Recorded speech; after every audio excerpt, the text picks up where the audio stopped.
Any moment from now, anything can happen, and people have forgotten.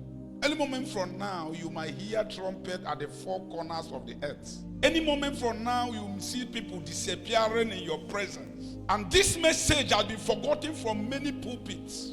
This message has been taken from the mouth and the lips of many ministers, many preachers. This has gone out of many Christians' mind and consciousness. You can hardly see a Christian talking about the rapture. It's no more in the data of most Christians. Most people have started coming to church and form themselves to be God.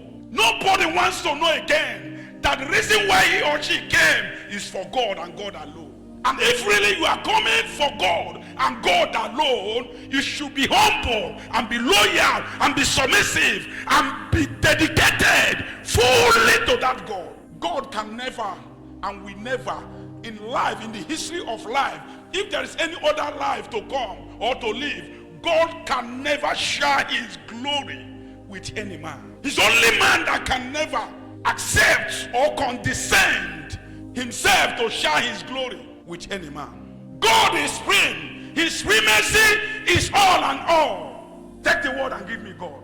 Take the word and give me Jesus. You better take whatever you feel you are. Just give me Jesus, I'm okay. What has kept me preaching today is because I have accepted him holistically with that condition attached to it.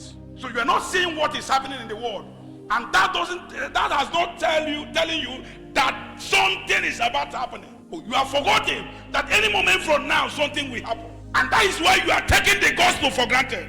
That is why the presence of God is no more like the presence of God you do know. That is why you have forgotten the first day you march forward to the altar and say, God, I surrender. Most has forgotten that day. They were surrendering and making a step forward to the altar as altar call after the crusade, no ministration. Many has forgotten that tears that dropped down from their eyes. Many has forgotten the way they wept on that day. Many has forgotten the decision they took on that particular day. Many who hear the word of God has forgotten the pains it cost them to accept Jesus. Many has forgotten what they have been denied of as a cause of this race. Many has forgotten what this decision have taken from them. Mostly the pleasure thing. Many has forgotten what this race had denied them of. Too many wish we have been in a man's house now as husband and the wife, because you took a decision that before any man becomes your husband or becomes your wife, it must be through due process.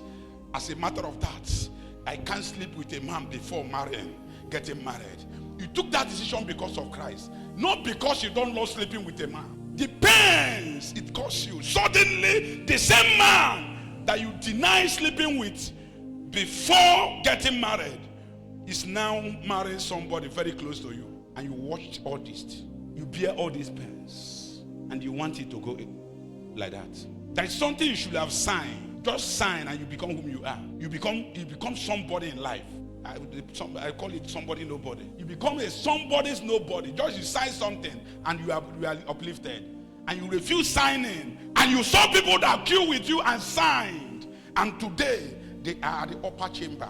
They are the hollow chambers. They are decision-making organ in this nation. Then you say, I won't sign. And you have seen them prospering. You have seen them doing well. Now you are still begging. What really costs you not to sign? Because I am for Christ. We have forgotten. At this end time, you want to take a wrong step. It's a pity.